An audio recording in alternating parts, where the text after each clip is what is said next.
Hey guys, welcome back to my channel. ये vlog है रात के टाइम का जो मैं नहीं डाल पाई थी।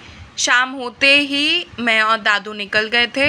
पहले ही भगवान जी का दर्शन हो गया और हम लोग पहुंच गए थे। कितने अच्छे से रास्ते को भी सजाया था इन लोगों ने। यहाँ पे घर के पास ही बहुत ज़बरदस्त मेला लगता है। क्या नहीं होता है यहाँ पे, खाने का, ज्वेलरीज, राइड्स फॉर किड्स, और इतना अच्छा स्टॉक है ना ज्वेलरीज का। मुझे तो लगता है अच्छे अच्छे शॉप्स में भी इतने सारे चीज़ें नहीं मिलती हैं। And the best thing is varieties के स्टॉल यहाँ पे बैठते हैं। And the thing that attracts me the most, मैं और दादू वहीं पे चले गए। दादू इनफैक्ट मेरे को इंसिस्ट करे थे ये खरीदो वो खरीदो। फिर राइड्स थे बच्चों के लिए एंड बहुत डिफरेंट चीज़ों के स्टॉल्स थे वहाँ पे। मैं और दादू घूम घूम कर एक्सप्लोर कर रहे थे। दादू हमेशा मेरे साथ इन सब में सपोर्ट करते हैं, मेरे साथ चलते हैं, कंपनी देते हैं। And that's the best part of him. चाहे मैं गलत हूँ, मैं सही हूँ, ही डजंट केयर, बट हमेशा मेरे को सपोर्ट करते हैं। And I am really lucky to have him. अच्छा, मैं आपको एक बात बताऊँ, ये तो कलेक्शन देख के मैं इतना खुश हो गई, इतना एक्साइटेड हो गई, मेरे से रुका ही नहीं जा रहा था। मैं क्या क्या खरीदूँ, मैं बस वही देखे जा रही थी। इधर उधर घूम फिर के ये खरीद रही थी, वो खरीद रही थी। फिर दादू ने मम्मी के लिए, पापा के लिए और ख़ुद के लिए मट्ठियाँ, जलेबियाँ, ये सब ख़रीदा।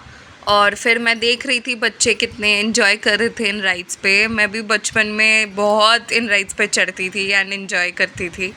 बचपन ही बेस्ट था। और फिर मैं वापस से इधर उधर देख रही थी, ऑब्ज़र्व कर रही थी कलेक्शंस को, और ये सोच रही थी कि और क्या क्या ख़रीदना है। और फिर सब जगहों से सब खरीदने के बाद ये बड़ा सा बैग मेरे पास था जहाँ पे मेरे सामान थे।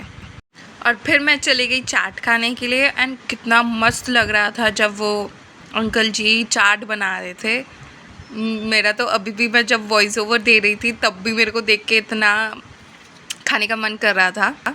आप जितना भी घर पे बना लो, जितना भी कुछ भी कर लो, लेकिन इन लोगों के पास ना कोई अलग मसाला होता ही है जो ये लोग डालते हैं एंड टेस्ट इतना अच्छा आता है।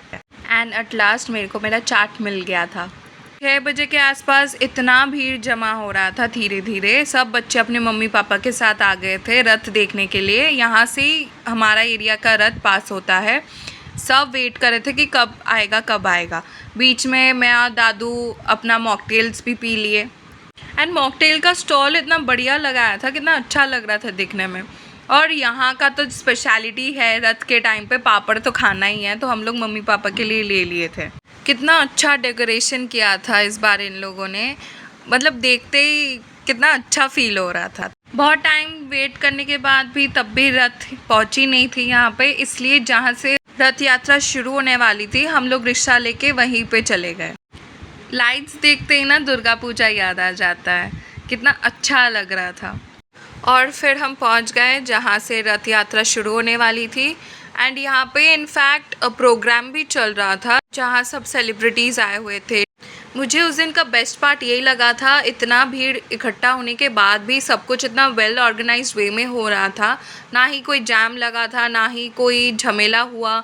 मुझे तो और भी रथ देख के इतना अच्छा लगा, इतना like I felt so good about it. कितना अच्छे से तरीके से सजाया था। एंड देखिए भगवान जी के ये भक्त भी भगवान जी से मिलने आए थे। फाइनली हम लोग का तो दर्शन हो गया था, लेकिन सब में वो एक्साइटमेंट तब भी बरकरार थी। एंड होपफुली सब ने बहुत एंजॉय किया। एंड फिर डिनर करके हम सोने चले गए। Thanks for watching. Please do like, share and subscribe. I am keeping my promise. Saturday को व्लॉग आ गया और अब आप लोग सब्सक्राइब और सपोर्ट करते रहिए।